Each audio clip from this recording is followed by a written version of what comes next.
যদি জাহান্নামের আগুনকে হারাম বানিয়ে দেন, আমাদের বিশ্বাস আমরা যদি আমাদের নবীর গোলামি করি, নবীকে তাজিম করি, সম্মান করি, নবীর পক্ষে যদি আমরা কথা বলি, নবীকে যদি ইয়া নবী সালাম আলাইকা বলে ডাকি, আমাদের বিশ্বাস আল্লাহ পাক হাশরের ময়দানে নবীজির শাফাআত দিয়ে আমাদেরকে বিনা হিসাবে জান্নাত দিবেন।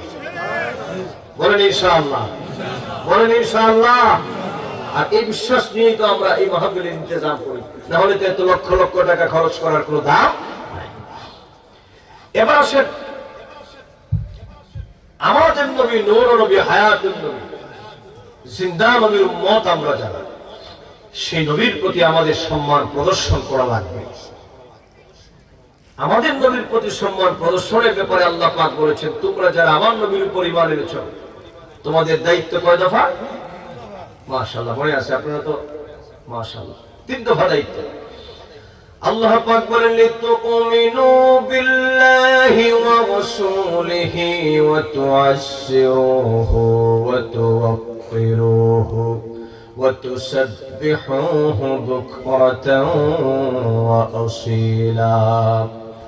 আমার দৌলতপুরের জনগণ ভালো করে শুনেন, আল্লাহ পাক বলেন, তোমরা যারা আমার হাবিব নূর নবী বন্ধু নবীর উপর তোমরা যারা ঈমান এনেছো, ঈমান আনলে পরেই চলবে না, আমার নবীর উপর তোমরা যারা বিশ্বাস করেছো, রে বান্দা তোমাদের দায়িত্ব হলো আমার নবীকে তাজিম করবা এবং সম্মান করবা। এখন প্রশ্ন দাঁড়ায়, রব্বুল আলামিন তোমার বন্ধু নবীকে আমরা কি পরিমাণ তাজিম করব, সম্মান করব? নবীজির সম্মানের পরিমাপক, নবীজির সম্মানের মিয়ার বা মিকদার, পরিমাপকাঠি কতদূর পর্যন্ত হবে এই কথা তো আমরা জানি না। এই জন্য আল্লাহর হাবিব নূর নবী, হায়াতুন নবী, জিন্দা নবী বলেন, উম্মত তোমরা যদি আমাকে ভালোবাসতে চাও আর আমার ভালোবাসা যদি শিখতে চাও, তাহলে তোমাদেরকে আমি বলে দেই, আমার সাহাবায়ে কেরামদের অনুসরণ করবা। কারণ কি জানো নি, আমার সাহাবীরা আমার ভালোবাসার পরীক্ষায় তারা উত্তীর্ণ হয়েছে।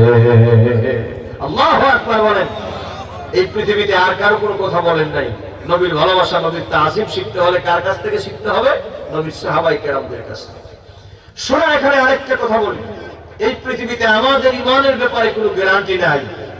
বহু মানুষের ঈমান আছে, টাকার কাছে ঈমান বিক্রি হয়। কি কথা কন না? ঠিক তো যেরকম বলছেন, মনে হচ্ছে বক্তৃতা করি আমি, আর ভয় পান আপনারা। বাংলাদেশে ঈমান বিক্রি হয়, এ কথা আপনারা জানেন কিনা? বাংলাদেশে বেহেশতের টিকিটও বিক্রি হয়, সবই হয় বাংলাদেশে। কথা ঠিক না?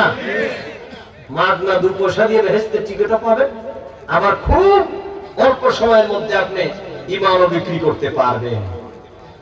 অতএব আমি আজকের মাহফিল থেকে দায়িত্বহীন করতে সেই কথা বলতে চাই, আমাদের ঈমানের ব্যাপারে